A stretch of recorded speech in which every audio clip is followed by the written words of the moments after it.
Lo que está ocurriendo ahora mismo con el yen japonés está dejando al descubierto problemas estructurales enormes dentro del sistema financiero global, y hay señales de que incluso la Reserva Federal de Nueva York podría haberlo reconocido.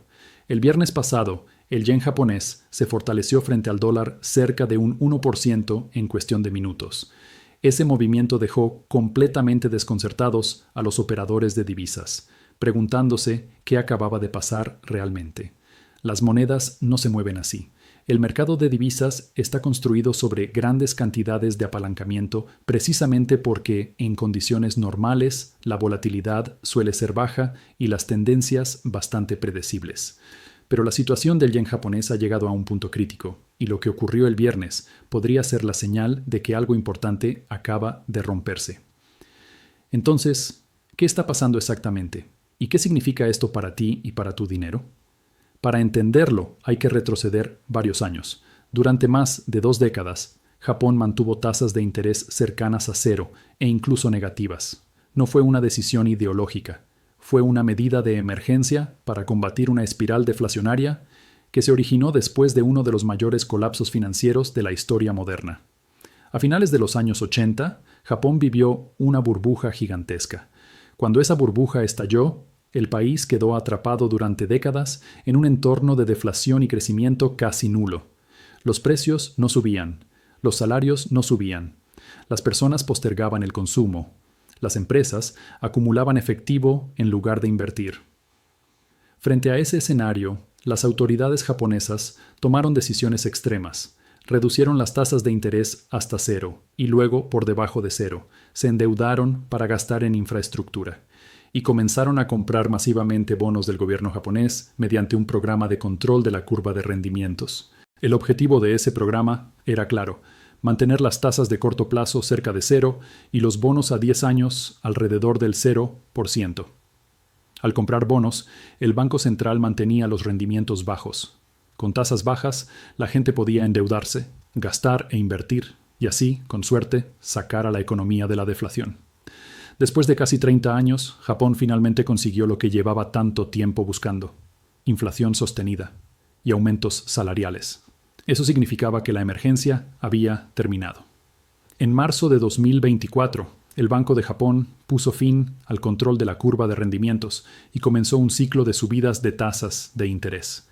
Y desde el primer momento, los mercados reaccionaron mal. Una de las razones principales fue el famoso carry trade del yen japonés. Durante años, con tasas en cero o negativas, inversores de todo el mundo pidieron prestado yen japonés para invertir en activos con mayor rendimiento.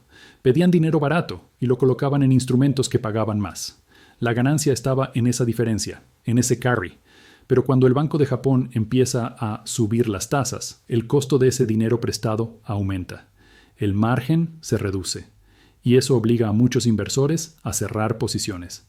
Para cerrar esas posiciones, venden activos de riesgo, acciones, bonos, otros instrumentos financieros, y usan ese dinero para devolver los yenes que habían pedido prestados. Por eso, las decisiones del Banco de Japón no afectan solo a Japón, afectan a los mercados globales. El yen japonés ha sido utilizado para financiar inversiones en todo el mundo. Ahora Japón está en el lado opuesto del problema. Ya no teme la deflación, le preocupa la inflación descontrolada, y por eso quiere subir las tasas más rápido, para evitar que las expectativas inflacionarias se salgan de control. Y ahí es donde la situación empieza a tensarse de verdad. La necesidad del Banco de Japón de subir las tasas es real. No es una opción teórica, ni un capricho de política monetaria. Es una respuesta directa a presiones inflacionarias que ya están presentes y que, si se dejan avanzar, podrían desanclar por completo las expectativas a largo plazo. Una de las señales más claras de esto se ve en el mercado de bonos japoneses de muy largo plazo. El rendimiento del bono japonés a 30 años ha estado literalmente explotando. En solo una semana, su rendimiento subió cerca de 40 puntos básicos. Para poner eso en contexto, estamos hablando de un aumento cercano al 15% en el costo de endeudamiento a largo plazo en cuestión de días. Ese tipo de movimiento no es normal para un mercado que históricamente ha sido uno de los más estables y controlados del mundo. Esto refleja dos cosas al mismo tiempo: expectativas de inflación más altas y preocupación creciente de los inversores. El Banco de Japón necesita subir tasas para mantener la inflación bajo control, pero al mismo tiempo necesita evitar que los inversores pierdan la confianza en los bonos japoneses. Si los inversores empiezan a vender bonos en masa, los rendimientos suben aún más, lo que presiona tanto al sistema financiero como a la moneda. Y ahí aparece el verdadero dilema. Por un lado, subir tasas demasiado rápido puede acelerar el desarme del carry trade del yen, provocando ventas forzadas de activos en todo el mundo. Por el otro, no subirlas lo suficiente puede llevar a una pérdida de confianza en la moneda y en el mercado de deuda japonés. A esto se suman otros factores. Elecciones próximas, incertidumbre geopolítica global, mercados financieros ya tensionados. El viernes, el Banco de Japón anunció su decisión de política monetaria y optó por mantener la tasa en torno al 0,75%, después de haber subido 25 puntos básicos en la reunión anterior. Pero justo después de esa decisión ocurrió algo llamativo.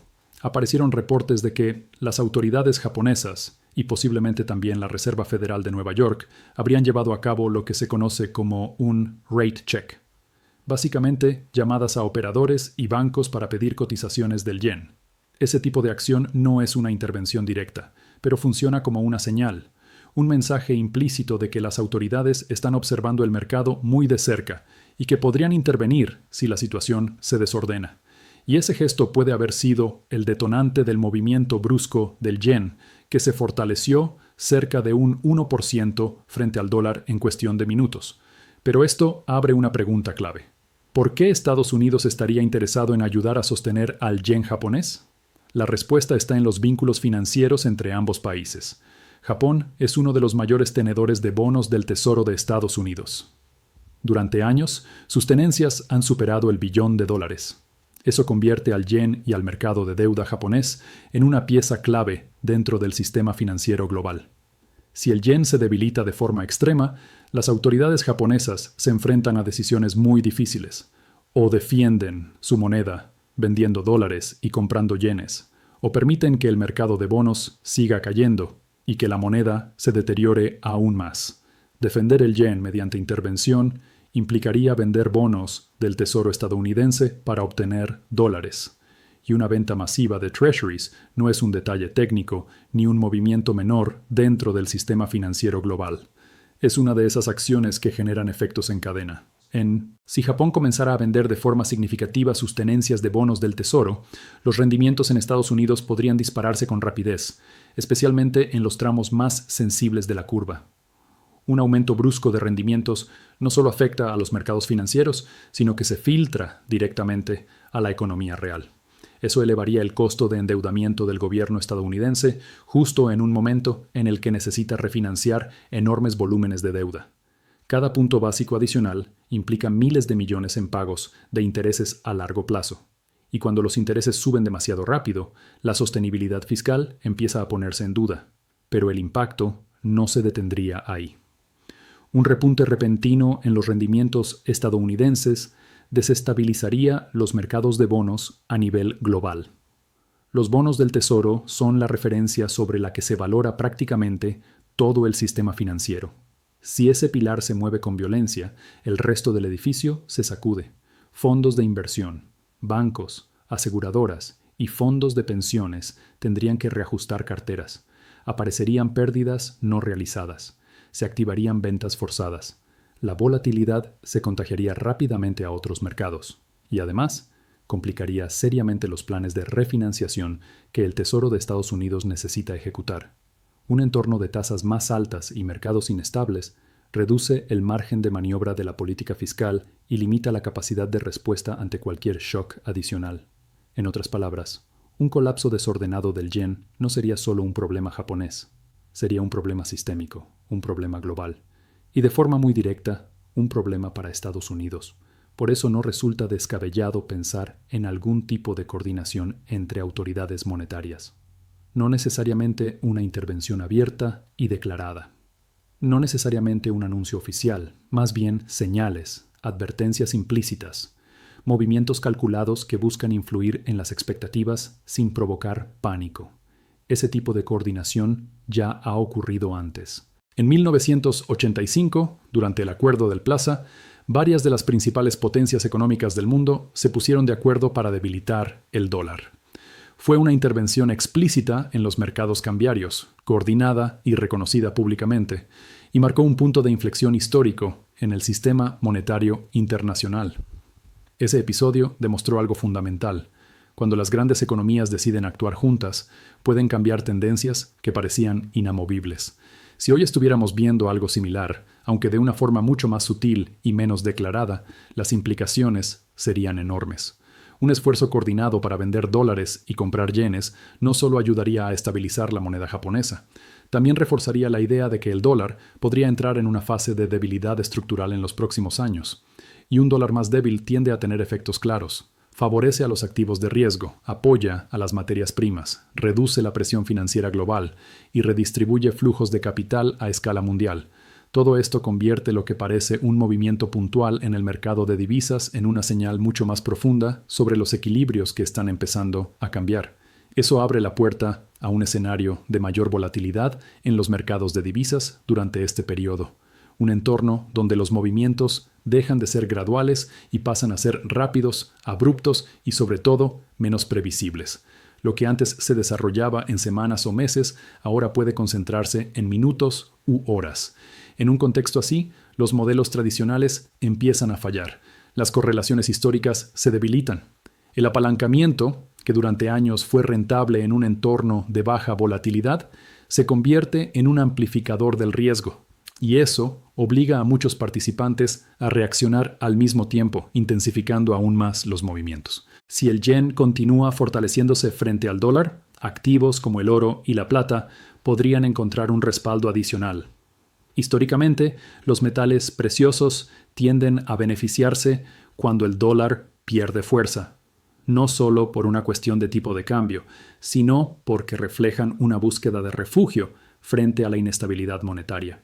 También podrían verse efectos en activos alternativos que suelen responder bien en entornos de debilidad del dólar. No porque haya un optimismo generalizado, sino porque el capital busca protección frente a la erosión del valor de las monedas fiduciarias.